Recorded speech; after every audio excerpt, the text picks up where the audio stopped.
ओम नमस्कार। परम पूज्य बाबा रामदेव जी महाराज चरणों में वंदन। योग गुरु बाबा रामदेव जी महाराज प्रतापे आज हूँ 20 वर्ष थी टनाटन जिंदगी जीवी रो।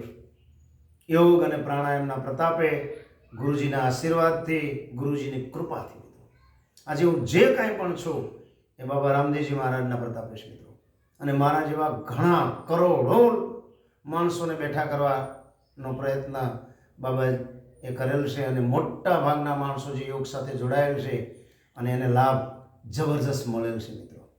कारण के योग प्राणायाम थी कोई पण प्रकारनो रोग मटी जाय छे। गमे तेवो रोग होय, जड़मूळमांथी रोग नाबूद करवो होय तो योग करो, नियमित करो योग। योगाभ्यास जो नियमित करशो तो तंदुरस्त जीवन जीवी शकशो मित्रों। अने आजनो मारो विडियो बीपी माटे छे। कारण के अत्यारे मोटा भागना माणसो बीपी ना पेशंटो जो थई चूक्या छे। कोरोना पछी तो खास युवानो, वडीलो, 50 वर्षथी उपरना, 50 वर्षथी नीचेना अने बाळकोने पण बीपीनी तकलीफ जोवा मळे छे मित्रों। आ जेवुं तेवुं न कहेवाय, जबरदस्त। हवे बीपी मटाडवा माटे बे ज रस्ता छे एना। एक नियमित गोળી खावी। बीपीनी गोળી नियमित खावी જોઈએ અને જો ગોળી તમારે ન ખાવી હોય તો બીજો રસ્તો એનો योग। નિયમિત જો પ્રાણાયામ કરશો તો વગર ગોળીએ વગર ટીકડાએ તમે ટનાટન જિંદગી જીવી શકશો। આ તમારી સામે એનું ઉદાહરણ છે મિત્રો। હું તમારી સામે બેઠો છું, હું બીપીનો જ પેશન્ટ હતો અને 20 વર્ષ પહેલાં 1 મહિનો રેગ્યુલર મેં ગોળી ખાધી બીપીની। પછી योग શીખ્યા પછી ધીરે ધીરે ધીરે ઓટોમેટિક મૂકી દીધી, ખાવી જ નથી। योग જ કરવા છે અને પ્રાણાયામના કારણે આટલા વર્ષો સુધી કોઈ પણ પ્રકારની તકલીફ વિના ટોપ જિંદગી જીવતો હોય તો યોગના કારણે, યોગના પ્રતાપે બાબા રામદેવજી મહારાજના આશીર્વાદથી એની કૃપાથી ખૂબ સરસ જિંદગી યોગથી હું જીવી રહ્યો છું અને તમે પણ ટોપ જીવી શકો મિત્રો। જેને જેને બીપીની તકલીફ હોય અને તમારે ગોળી ન ખાવી હોય તો નિયમિત પ્રાણાયામ કરજો મિત્રો। મારી આ ચેનલની અંદર 10 પ્રાણાયામોનો એક વિડીયો મૂકેલો છે, એ જોઈ અને તમારી પાસે ટાઈમ હોય તો 1 કલાક કાઢજો સવારે અને શક્ય હોય તો સાંજે 15-20 મિનિટ કાઢજો। બંને ટાઈમ યોગ કરવાથી વધારે લાભ થશે અને એમાં પ્રાણાયામો ટોપ લેવલ ઉપર છે, યાદ રાખજો ખાસ। અને આજનો મારો વિડીયો કે જેની પાસે સમય નથી અને બીપીની તકલીફ હોય એને શું કરવું તો એના માટેનો એકદમ સરસ વિડીયો છે આજનો। ઓમકાર સવારે અને સાંજ તમે 5 મિનિટ ઓનલી ફોર ઓમકાર કરી નાખો, જબરજસ્ત જિંદગી જીવી શકશો મિત્રો।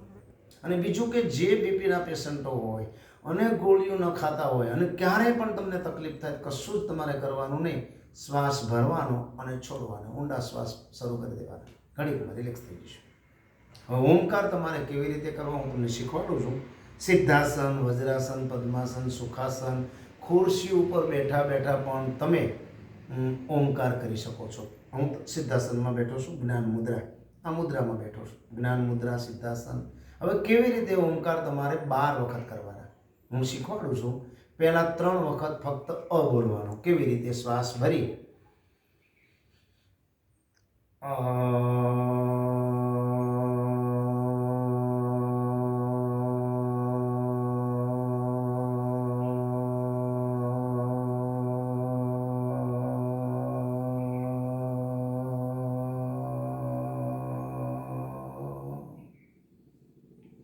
આ પ્રમાણે ફક્ત અ બોલવાનું અને 3 વખત શ્વાસ છૂટી જાય ત્યાં સુધી, પછી ફરીથી શ્વાસ ભરવાનો, અ બોલવાનો, એમ 3 વખત અ નાભી ઉપર ધ્યાનને કેન્દ્રિત રાખી અને અ બોલવાનો, અનો ઉચ્ચાર કરવાનો।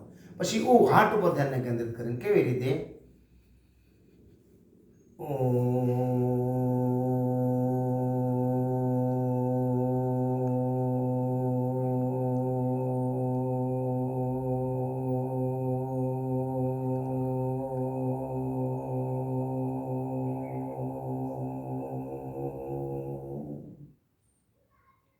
આ પ્રમાણે 3 વખત ઉ બોલવાનો, હાર્ટ ઉપર ધ્યાન। હવે 3 વખત મ આજ્ઞા ચક્રમાં કપાળની મધ્યમાં ધ્યાન કેન્દ્રિત કરી મ બોલવાનું।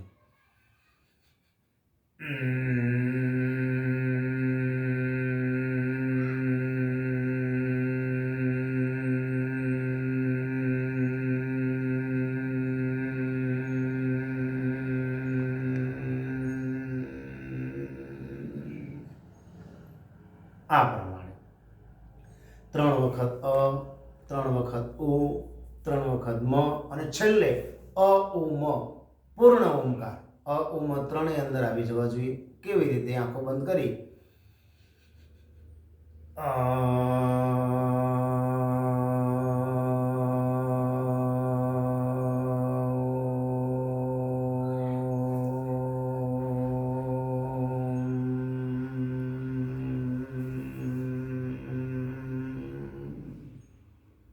આ પ્રમાણે અ ઉ મ ત્રણેય ભેળા 3 વખત પૂર્ણ ઓમકાર, 3 વખત અ, 3 વખત ઉ, 3 વખત મ અને 3 વખત અ ઉ મ ત્રણેય ભેળા 12 વખત ઓમકાર તમે સવારે અને સાંજે કરો. જબરજસ્ત લાભ તમને મળશે મિત્રો. સ્ટ્રેસની ગોળી માની લેજો, આ ડિપ્રેશનની ગોળી માની લેજો. ઓમકાર, નિયમિત ઓમકાર કરવાથી તમારું બીપી કંટ્રોલ જ રહેશે મિત્રો. નિયમિત કરશો તો. નિયમિતતા ખૂબ જરૂરી. એકદમ મન શાંત થઈ જશે અને મજા આવશે. માથાના દુખાવા મટી જાય. ઓમકારના બીજા તો ઘણા બધા લાભ છે. તમે ક્યારેય પુસ્તકોમાં વાંચજો ઓમકારના લાભ, તો જબરજસ્ત લાભ છે ઓમકારના. નિયમિત જો તમારે ટાઈમ બીજો ન હોય, યોગ કે કસરતોને એવું બધું કરવાનો સમય ન હોય, તો આ ઓમકાર પકડી પાડો. ફક્ત 5 મિનિટ સવારે, 5 મિનિટ સાંજે, અને થોડાક જ દિવસની અંદર તમે તમારું બીપી કંટ્રોલ કરી શકશો મિત્રો. અને બીપીથી ગભરાવાની જરૂર નથી. જો ડરી ગયા કે હવે શું થશે, હવે શું થશે, તો બીપી તમારું વધતું જ રહેવાનું છે.